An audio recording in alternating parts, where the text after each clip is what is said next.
New at noon for this week's Viewpoint, Doug Petcash talked with Governor Little about the framework for reopening Idaho public schools and about his decision to keep the state in stage 4 of reopening amid the coronavirus pandemic. Here's part of that interview.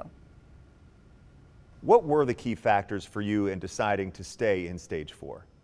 Well, in your intro, you nailed it. It was the percent of positivity in particular is one that we're very concerned about. We're doing a lot more testing. Matter of fact, we're almost meeting double the guidance, the nationwide guidance the CDC has given out. But, people awareness because of, public awareness, all the work you've done, the station's done, the media's done, people are aware, and if they show symptoms, they're going in and getting tested. And but that percent positivity is very concerning, and that's why we stayed.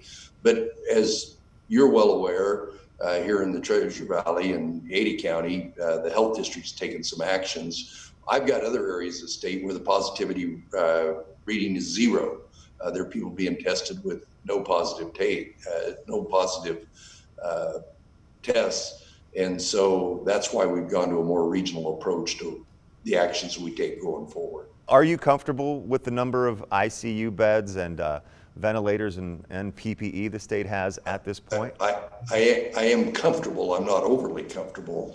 But as we've learned, as the science has evolved, and I want to stress to everyone that there's a reason this is called a novel coronavirus, because we're learning more about it every day, about how we treat people that show up at the emergency room. There's new therapeutics that are available that we have distributed all over the state. But it's concerning. ICU capacity is your critical last step, as we're seeing in several states. But as we get higher rates of positivity, as we have more people going into the hospital, then we're concerned, because that means at some point in time, it'll be testing our ICU capacity, but we've got plenty today. Or why do you feel it's so important to get kids and teachers back in their schools in the fall semester?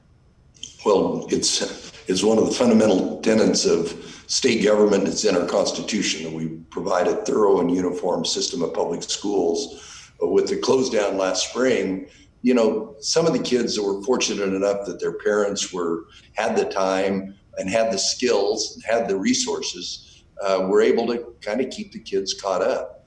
But other ones, the ones that we really have the real fiduciary duty, the ones that, have more challenging home life, for whatever reason, they absolutely need to have the opportunity to go back to school. We're hearing from some teachers who are very concerned about going back. And how concerned are you that maybe a large number of teachers might not return?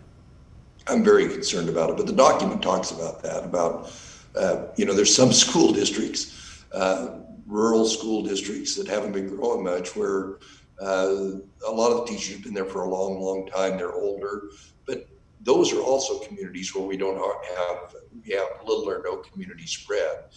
So vigilance, doing all the right things, personal responsibility by the people in the community will be very helpful for those. But we're concerned about particularly older teachers that are in the more compromised health category for COVID. You can watch Doug's full interview with Governor Little on Viewpoint this Sunday at 6:30 a.m. and 11 p.m.